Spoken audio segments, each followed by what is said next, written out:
Hey everyone, buckle up for some wisdom from the Oracle of Omaha himself, Warren Buffett. In this clip, we'll dive into his thoughts on raising kids in a wealthy society, navigating political games, and even the secrets to a well-lived life. Get ready for insights, wit, and maybe even a chuckle or two. Trust me, this is money in the bank. Are you worried about Congress playing politics with the raising of the debt ceiling? What would this do to Berkshire Hathaway stock and to the overall economy? You mean if they didn't raise it? If they didn't raise it. Yeah, Right. well, it would probably be the most asinine, act that Congress which ever performed. At one time in Indiana, back in the 1890s, I think they passed a bill. I know it was introduced. You can look it up on a search engine. They passed a bill to change the value of pi, the mathematical term pi, to an even 3, because they said it would be easier for the school children to work with. Well, that's the only bill I can think of that would give competition to a refusal to raise the debt ceiling. I mean, it's extraordinary. I mean, it really is extraordinary that with our deficit running, well over $100 billion a month, and all kinds of items that can be changed. I mean, having a debt ceiling to start with is a mistake. I mean, it doesn't. The United States of 2011 has a different debt capacity than the United States of 1911, and it's going to be a growing country, and we're going to have a growing debt capacity. That doesn't mean I think it's a great idea at all to have debt growing as a percentage of GDP, but to stick debt ceilings on so that these games get played and all the time that gets wasted and everything, and the amount of number of silly statements that you hear, and it just seems such a waste of time for a country that's got a lot of things to do. But in the end, they won't, in my view.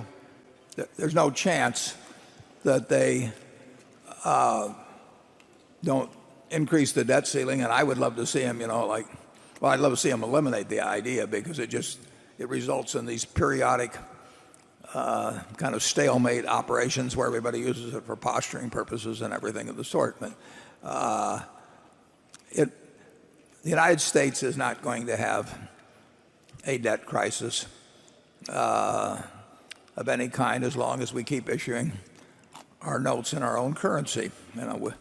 The difference between being able to borrow in your own currency and having to borrow in another currency is night and day. The only thing we have to worry about is the printing press and inflation.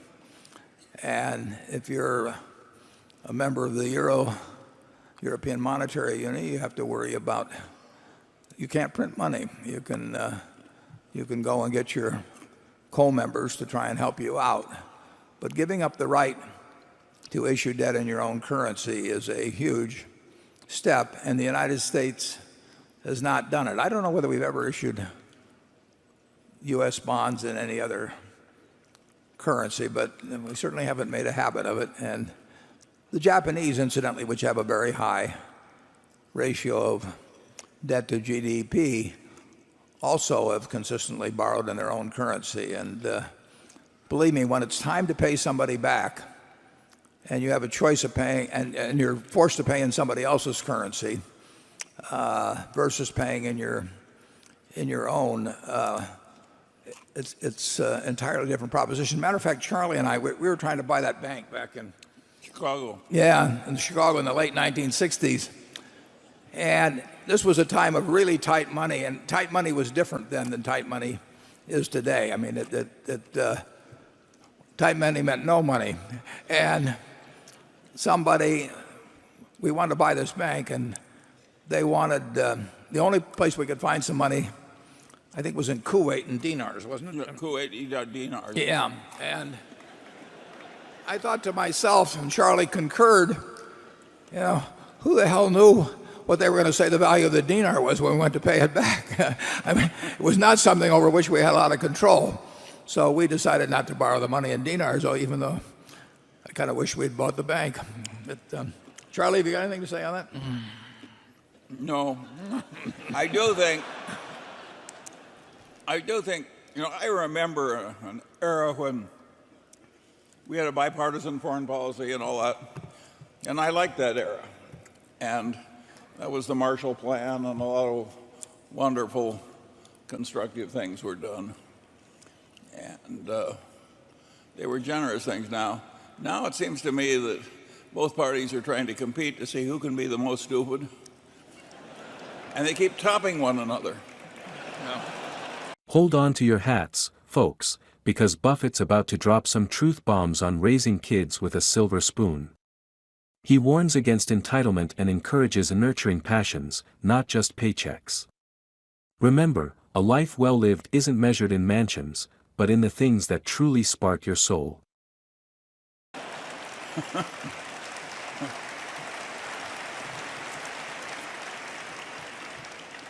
You can tell Charlie is a fellow who's always filed an accurate income tax form.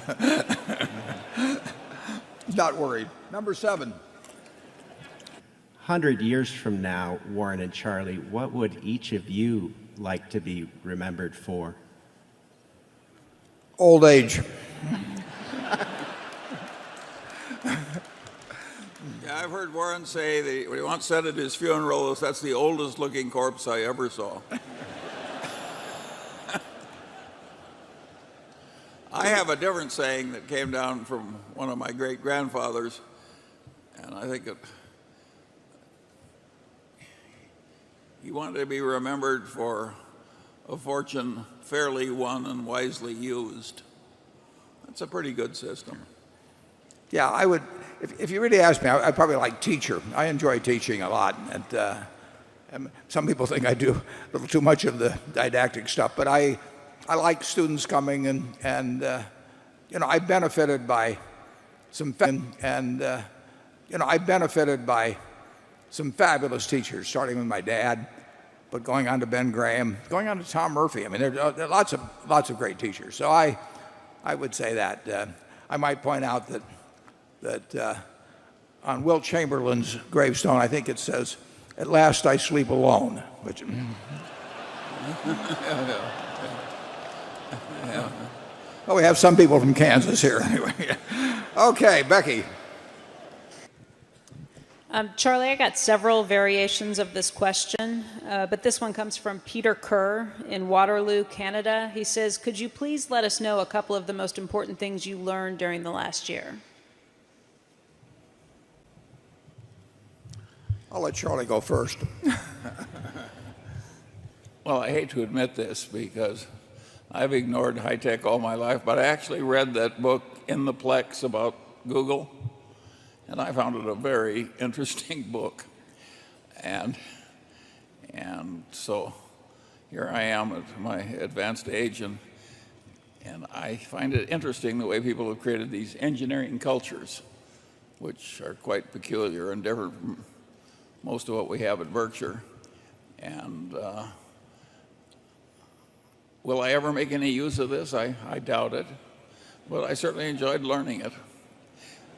And if I enjoy learning it, I regard it as important, because I think that's what you're here for, is to go to bed every night a little wiser than you were when you got up. I'm just trying to hold my own, actually. No, what I learned in the last year is that I'm going to have Charlie write the next press release.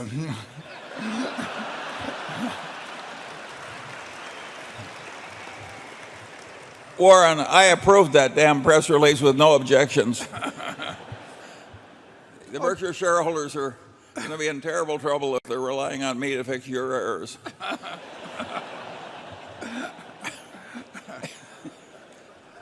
Okay, let's go to number 11. Yeah. Mr. Buffett, hope you enjoyed your first trip to India. I sure did. Here's my question. One of the most important things that drive people are incentives. But if you live in a rich society, it's very hard to get your kids to work hard and reach their full potential because they just don't need to. So if you or Charlie decide to have a kid in the next 5 years, it will There'll be take a star in the east. it will take more than a decision.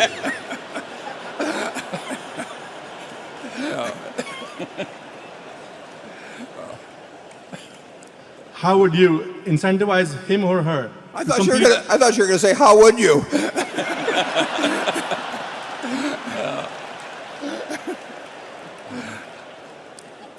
No, it's a good question. I apologize for interrupting. How would you incentivize him or her to compete against the hungry and highly motivated kids from emerging markets like China, Brazil, Russia, or India? Yeah, I think certainly that if you are very rich and you bring up your kids to think that they are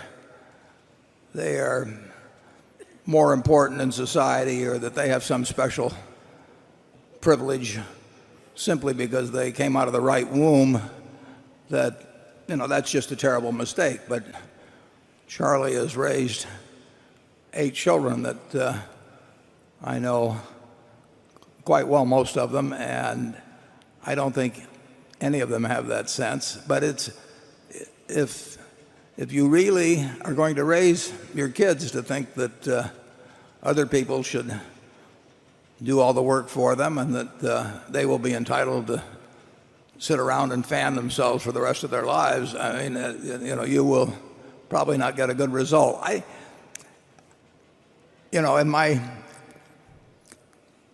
Charlie has been rich most of the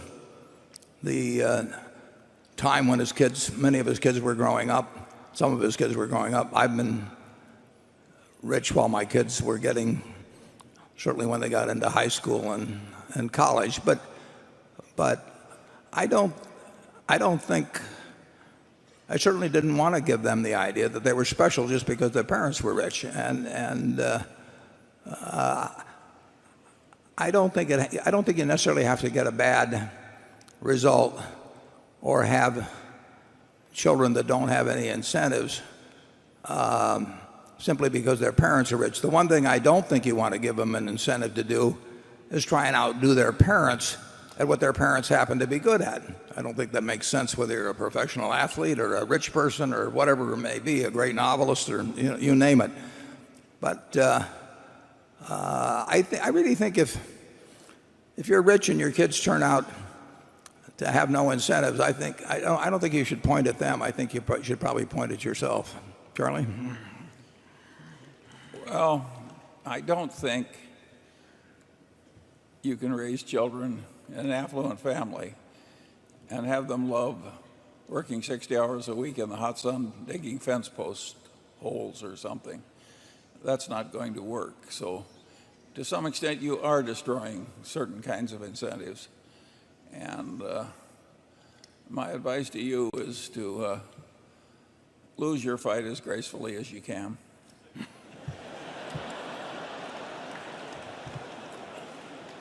I'm not sure if you're poor, if you can get your kids to love the idea of working 60 hours a week. They may have to, but the kids that really get interested in something will work no matter how rich they are. But it's rare to have an Ajit-like intensity of interest. If you were a proctologist, you might not like your day as it went on and on. I think we better move along. Becky? So, there you have it, a buffet of wisdom from the master himself. From navigating debt ceilings to raising grounded kids, Buffett's got something for everyone. Now go forth and apply these nuggets of gold to your own life, and who knows, maybe one day you'll be sharing your own pearls of wisdom on a grand stage. Just remember, it's not about the money, it's about the journey. And with Buffett's guidance, that journey's bound to be a whole lot richer.